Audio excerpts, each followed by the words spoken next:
So na guys, yung sinasabi ko sa inyo kanina.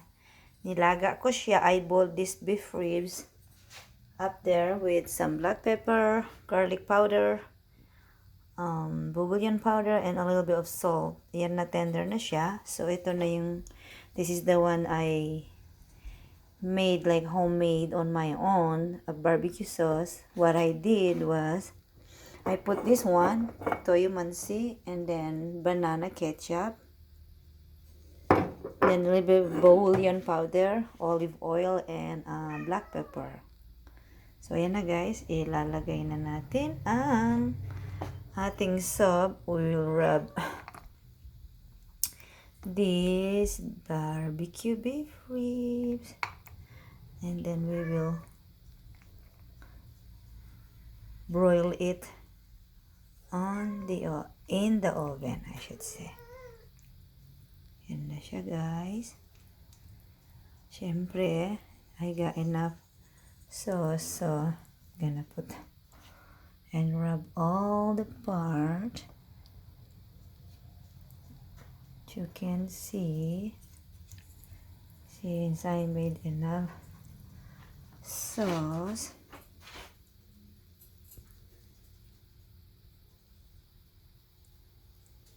Go.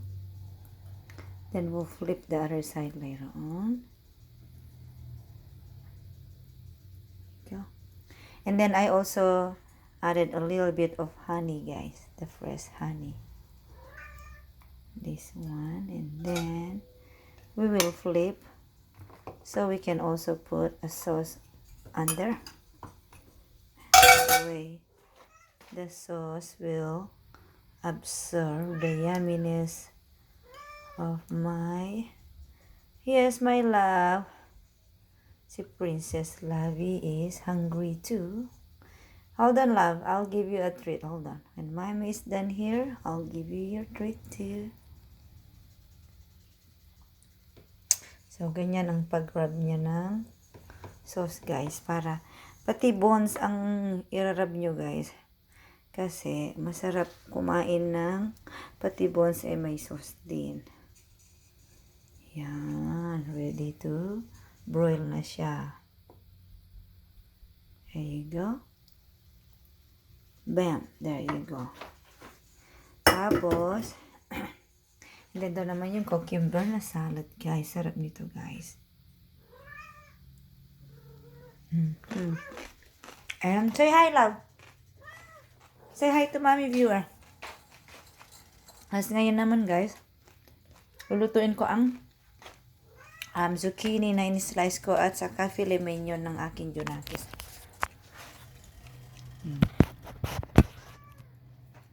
Ngayon, lalagyan natin ng usually people use butter, pero I'm gonna use olive oil, guys.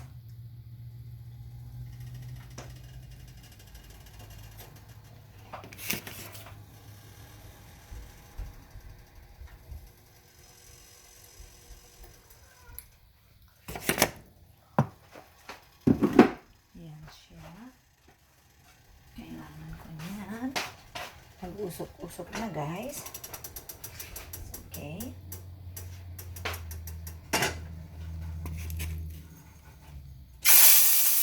Yeah.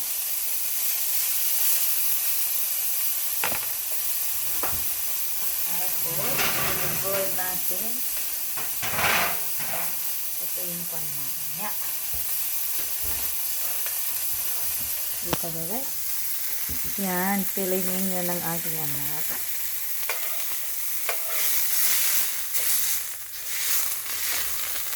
Ayan. Ba-brown mo lang ang both sides, saka i-broil mamaya.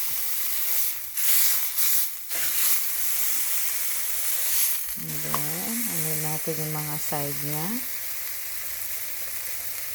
Kasi magandang i-brown ang mga sides, guys. Saka mo na siya i-broil. Kasi ang filet mignon is always comes out tender. You don't need to cook all the way ang ano niya, part niya.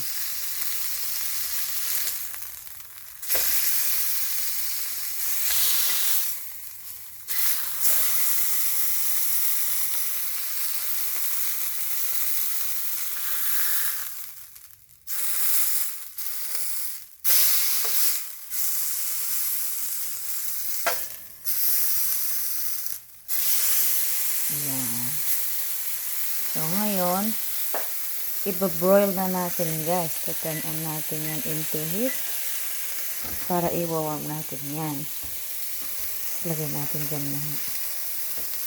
And then, of course, ito guys, ilalagay natin dito.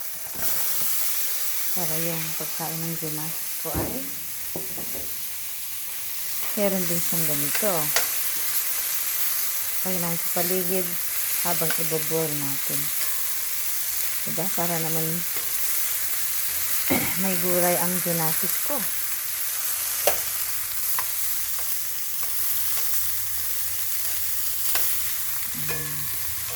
Pag kinain niya ang kanyang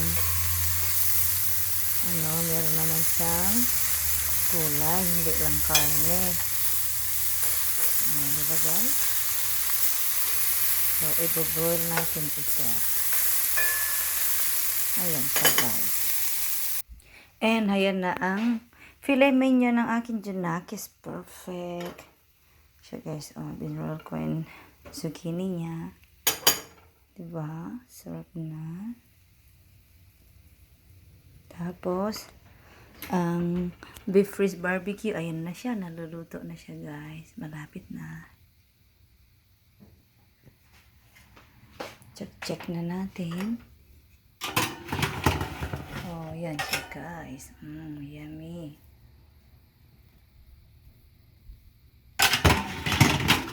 There you go. Kainan na guys. Thank you everyone. Kakain na ako kay time check 1:09.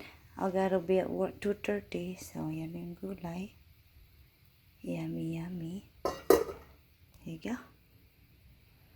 Have a blessed Tuesday, everyone. Please subscribe, comment, and follow me din po sa aking YouTube channel, which is Outdoor Life 81. And then Facebook is Mylene Malanao. Thank you, everyone.